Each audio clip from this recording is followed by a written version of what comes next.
멀티링크. 제가 봤을 때는 그냥 양쪽에 두루두루 쓴 게 아닌가. SM6는 제가 지금 소나타를 갖고 있지만 소나타하고 비교하면 네, 안녕하세요. 김환영입니다. 오늘 만나보실 자동차는 르노 삼성 SM6입니다.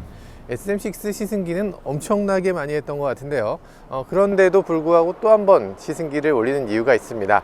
바로 LPG가 일반인에게도 허용됐기 때문이죠.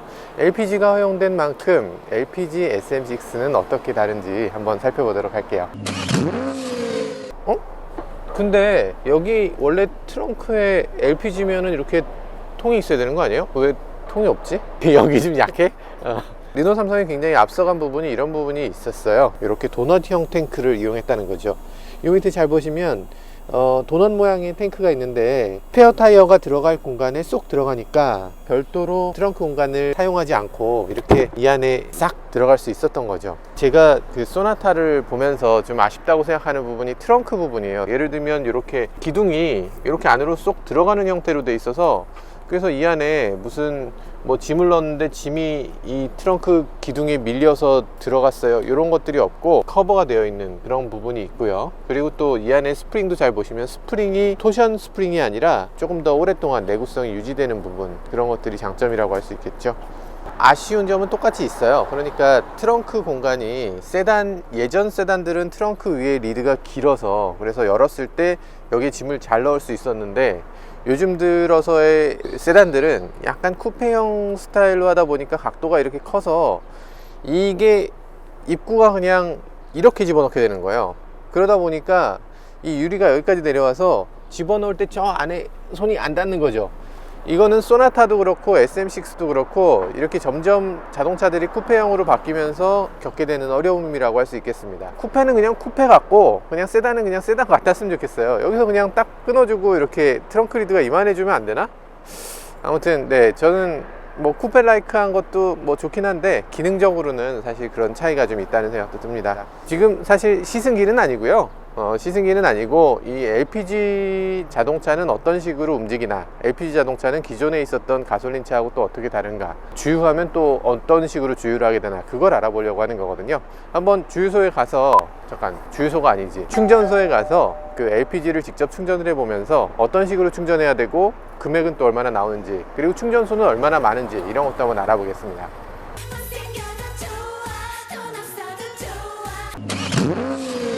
주유소, 충전소 이런 것들을 어떻게 찾지? 이게 저는 S링크가 되게 문제가 많은 것 같아요. S링크는 정말 너무 어려워. 저는 이 차에서 무슨 뭐 토션 비미니 이런 것들은 사실 그렇게 큰 문제라고 생각하지 않는데 S링크는 진짜 큰 문제라고 생각해요. 그리고 회전 반경이 조금 넓은 거, 그것도 좀 문제라고 생각되고요. 토션빔 얘기 나와서 말인데 토션빔이 좋나요? 멀티링크가 좋나요? PD가 안티야 진짜. 토션빔이 좋나요? 멀티링크가 좋나요? 네, 이거 어떻게 해야지 이거 심플하게 딱 얘기를 할 수가 있지? SM7보다 SM6가 좋습니다. 동작그만 밑장빼기냐? 내가 빙다리 핫바지라 보이냐 이 새끼. PD가 안티야 진짜. SM7은 멀티링크예요. 이 차는 토션빔이고. 그런데 이 차의 서스펜션이 훨씬 좋습니다. 그건 확실하고요. 신형 아반떼하고 구형 아반떼하고. 아반떼 HD가 멀티링크였어요. 아반떼 MD-AD가 토션빔이고요. 그런데 아반떼 HD보다 MD-AD가 훨씬 좋습니다. 이건 비교가 안 될 정도로 훨씬 좋아요. 그렇다는 것은 경우에 따라서는 토션빔이 멀티링크보다 좋은 차들이 있다는 거예요. 각 회사마다 다 있어요. 특정한 서스펜션 구조가 절대적으로 좋으면 그럼 그것만 남습니다. 물론 멀티링크가 조금 더 비싸겠지. 조금 더 비싸지만 그 물량이 많아지면 그것도 또 가격을 낮출 수 있는 여지가 있는 거예요. 그러니까 토션빔이라고 해서 무슨 쓰레기, 멀티링크에서 막 갓 이렇게 할 수 있는 건 절대 아니고요. 모든 회사가 둘 다 만듭니다. 중형차에서 왜 토션빔을 썼느냐, 중형차에는 토션빔이 안 어울리지 않느냐, 좀 안 어울리긴 하죠. 좀 안 어울리긴 하는데 이게 멀티링크로 해서 정말 세팅이 잘 됐으면 좋지만 멀티링크 중에서 세팅이 형편없는 차들도 있다 라는 얘기를 한 거예요. 사실 SM7은 그렇게 세팅이 좋다고 볼 수가 없어요. SM7은 굉장히 무르거든요. 굉장히 무른 서스펜션이기 때문에 이렇게 무른 서스펜션을 좋아하시는 분들은 뭐 좋아할 수 있는데 사실 SM6 같이 이렇게 정말 이 발랄한 그런 서스펜션 구조를 가진 경우는 SM7보다 훨씬 더 좋다, 이런 제 경우는 훨씬 더 좋게 느껴진다, 이런 얘기를 하는 거예요. 자, 아무튼 쓸데없는 얘기지만 꼭 짚고 넘어가야 될 얘기인 것 같긴 하네요. 자동차 구조는 다 이유가 있습니다. 모든 자동차 구조가. 썬루프 무조건 나쁘다 이것도 아니에요. 썬루프도 좋을 수 있고. 그때 그게 약간 그럼 오해.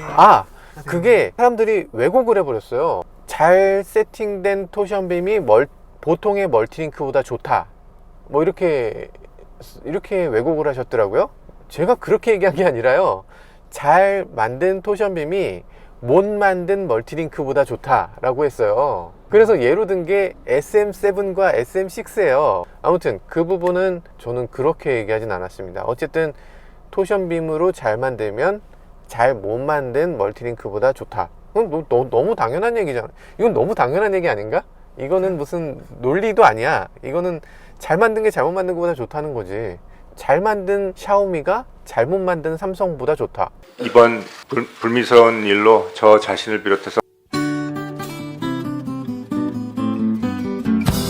그냥 토션빔에 대해서 하도 나쁜 말이 많은데 그렇게 나쁘게만 볼 것이 아니다. 토션빔은 잘 만들면 잘 못 만든 멀티링크보다 오히려 좋을 수도 있다, 이렇게 얘기를 한 거예요. 세팅을 잘하는 게 그만큼 중요하다는 거죠. 이게 토션빔이냐 멀티링크냐를 주행하면서 파악하기는 굉장히 어렵습니다. 그건 굉장히 어려워요. 왜냐하면 골프가 토션빔과 멀티링크가 있어요. 폭스바겐 골프가 최초로 토션빔을 만든 회사는 폭스바겐이고, 그 중에서 가장 먼저 적용된 게 골프예요. 그 전까지는 아예 토션빔이라는 서스펜션 구조를 상상을 못했어요. 사람들이 그걸 처음으로 적용한 게 골프였고, 그때 사람들이 뭐라 그랬냐면 와, 핸들링 정말 좋다.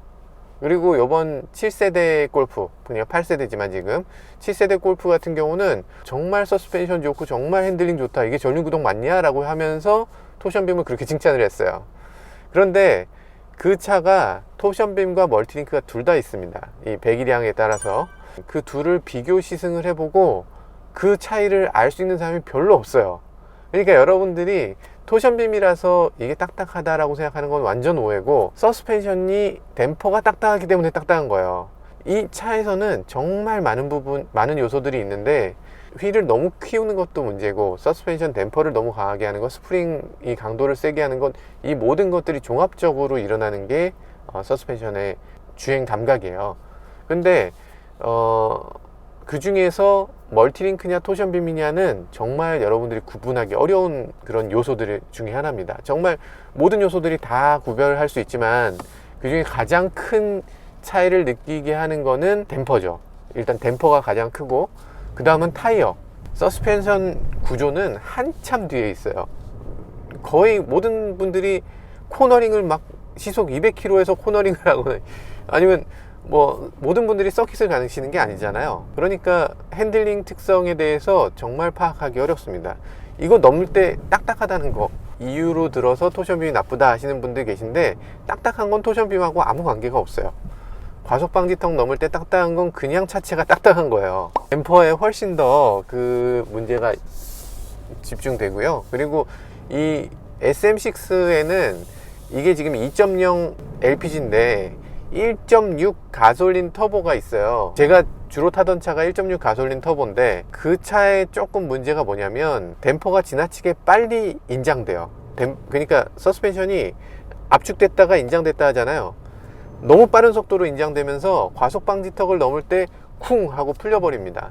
끝까지 저 스토퍼까지 땅 하고 맞는 그 소리가 느껴져요.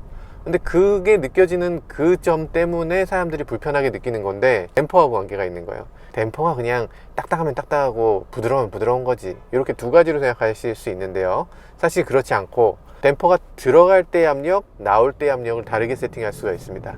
그 두 가지가 다르게 세팅되고요. SM6 같은 경우는, 특히 1.6 같은 경우는 지나치게 스포티하게 세팅이 되어 있는 거예요. 코너링을 하고 나면 이게 바로 풀릴 수 있도록, 다음번 핸들링에 바로 대비하도록 지나치게 빨리 풀어버렸어요. 그러니까 그 세팅은 일반 소비자들이 납득하기 굉장히 어려운 세팅이죠.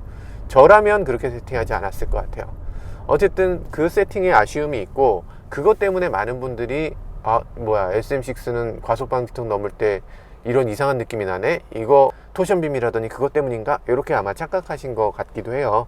근데 그건 토션빔 때문이 아니고 그건 댐퍼 때문입니다. 완전 인장되는 요 문제, 그 문제가 1.6에 있고 2.0은 상대적으로 적어요. 아마 2.0을 더 열심히 세팅한 것 같아요. 그래서 그 댐퍼를 1.6, 2.0을 따로 나눠서 세팅했어야 되는데 제가 봤을 때는 그냥 양쪽에 두루두루 쓴 게 아닌가, 2.0에 세팅해 놓고 그 댐퍼 세팅을 그대로 1.6에 가져간 게 아닌가, 이런 조금 의혹, 약간 음모 이런 거를 펼치게 되네요. 자, 아무튼 지금 중요한 건 이 차의 시승기가 아니라는 겁니다. 이 차의 시승을 하는 게 아니고 LPG 차는 어떤가, LPG 차는 정말 안 나가고 불편한가, 이런 것들을 한번 알아보도록 하는 건데요. LPG에서 겪는 가장 큰 불편함, 충전소가 적어요.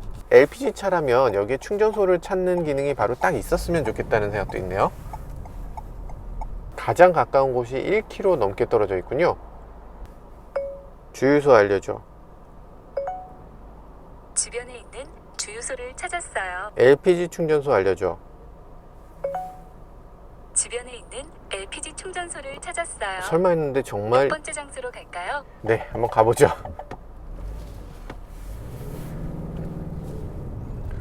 충전소가 이렇게 멀어?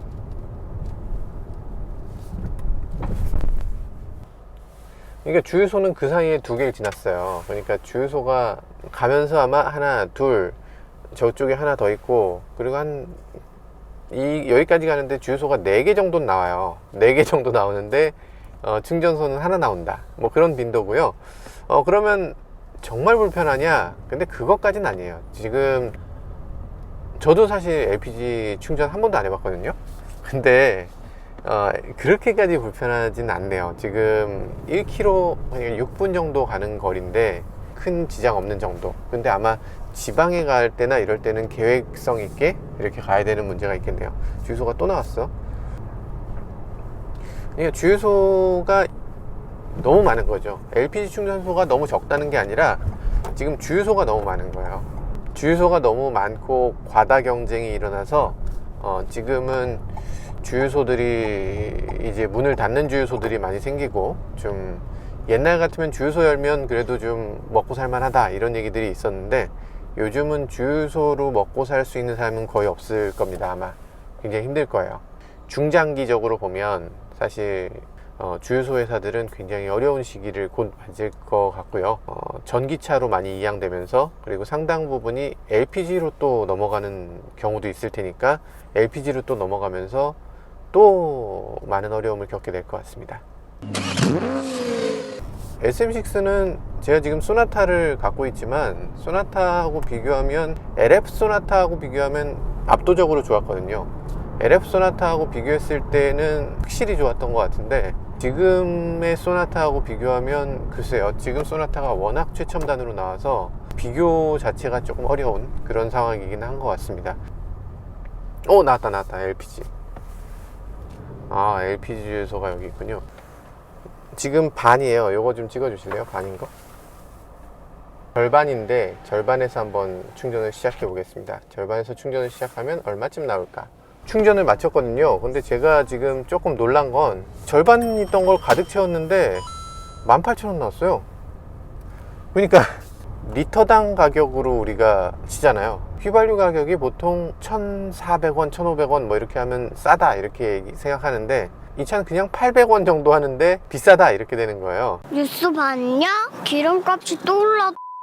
연비가 한 7km. 그러니까 연비가 지금 제가 이 차의 가솔린 버전을 타봤을 때는 한 10km 정도가 나왔었는데 30% 정도 덜 나오는 거네요. 그래서 가득 채우면 주행 가는 거리가 320km.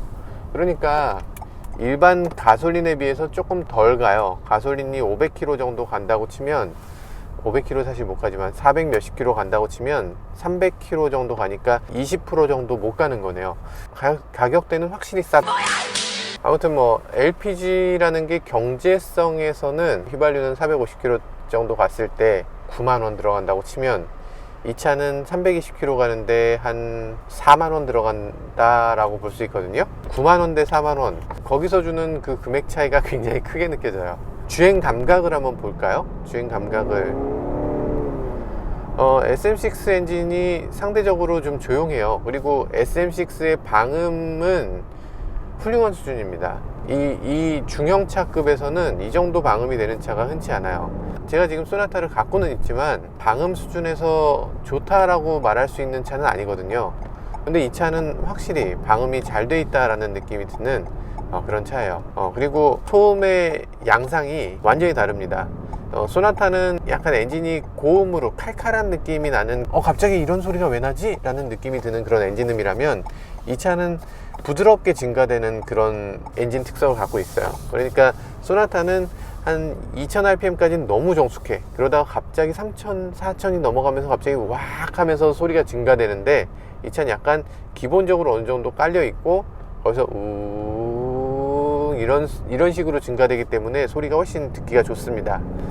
그리고 노면 노이즈가 정말 억제되어 있어요. 특히 소나타 같은 경우는 노면에서 나는 소리가 계속 들리거든요. 타이어의 특성일 수도 있는데 약간 구르는 느낌을 운전자가 느낄 수가 있어요. 그런데 이 차는 그렇지는 않고요. 이 차는 준대형차급의 방음이 되어 있다고 보시면 될 것 같아요. 그런 정도로 실내가 정숙합니다. 엔진음과 진동면에서는 그렇게 좋진 않아요. 기본적으로 공회전에서는 현대차가 더 우수하고요. 이 차는 공회전보다는 어느 정도 주행할 때 조금 더 우수하다고 볼 수 있어요. 특히 공회전에서 르노 차는 엔진의 진동이 약간 부르르 하면서 들어와요. 핸들이나 기어 노브나에서 현대차는 완전히 엔진하고 이 차가 분리되어 있다는 느낌을 받는가 하면 이 차는 어느 정도 좀 연결되어 있다는 느낌을 받게 돼 있어요.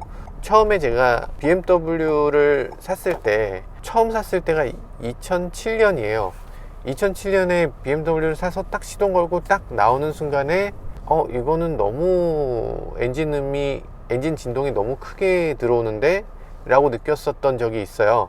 그게 유럽 사람들한테는 오히려 장점 같이 느껴지나 봐요. 이런 어떤 진동이 실내로 들어오는 게.